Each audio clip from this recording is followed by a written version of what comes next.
It was 1918, and World War I was drawing to a close. An American Red Cross nurse wrote a heartfelt letter to the mother of a young soldier who had made it through the entire war, surviving all the brutal fighting, only to tragically lose his life to pneumonia in the hospital just after the armistice was signed. Can you even imagine? He had survived the war only to get sick in the hospital. The nurse wrote about the personal details that a mother would appreciate, a mother that was far from her son when he died. She described how brave and cheerful he was and how he valiantly fought the illness. She wrote of him resting peacefully under a simple white wooden cross, surrounded by fellow soldiers who had also given their lives for their country. To bring comfort, she included a few leaves from the meadow near his resting place. What struck me most was her parting line.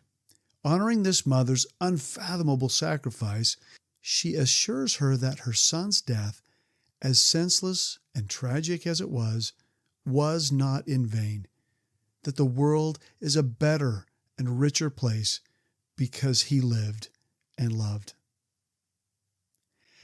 As Mother's Day rolls around again, I'm thinking on the bittersweet depth of a mother's love. It's one of those beautiful, hard, painful experiences. Really, to be a mom is to sacrifice in ways that cut straight to the heart. The newborn can't survive without her. All along, they need teaching, support, and love that demands the soul of a mother. Then a mother learns to let the child pull away, the teen go it alone. She learns to step back and let them try and fail and try again. She still feels their pains and failures. Think of this hard message spoken to Mary when Simeon blessed Jesus after his birth in Luke 2.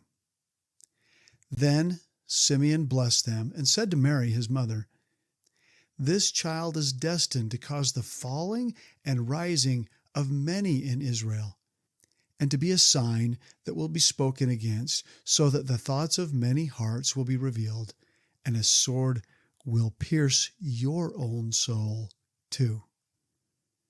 That probably didn't feel like a blessing to Mary. A sword will pierce your own soul too? But that's my point. It's a glimpse into the complexity of a mother's love. Even as Mary rocked her newborn son, planting kisses on soft cheeks, she was also tossed into a heart-wrenching journey, raising him, then watching him struggle, be rejected, and ultimately face a terrible death. Mary's an example, isn't she? She's a quiet paradox that every mother experiences. The willingness to have your heart shredded again and again for the sake of your child's agency and personal growth. I've watched my own mom walk this tightrope of holding on and letting go. Sometimes she's amazing at it. Other times she just couldn't stand by. I know she still aches watching her children's mistakes and pains in life. She still stands by with an intense love that has cost her. That price she's paid is the source of her depth and love.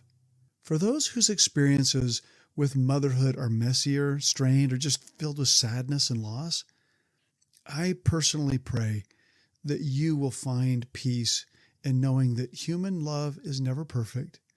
I know some of you see the celebration of the greeting card type moments, and you just can't relate. It'll always help you to focus on Jesus Christ. Like the example of his mother's sacrifice, the price paid by Jesus Christ also explains the depth of his love for us. Jesus willingly embraced a human life, trusting himself to Mary and her nurturing care as a mother. Jesus allowed himself to be swaddled and rocked, to be guided and taught as a little child. Then Christ stepped into his mission and endured betrayal, rejection, and a cruel death.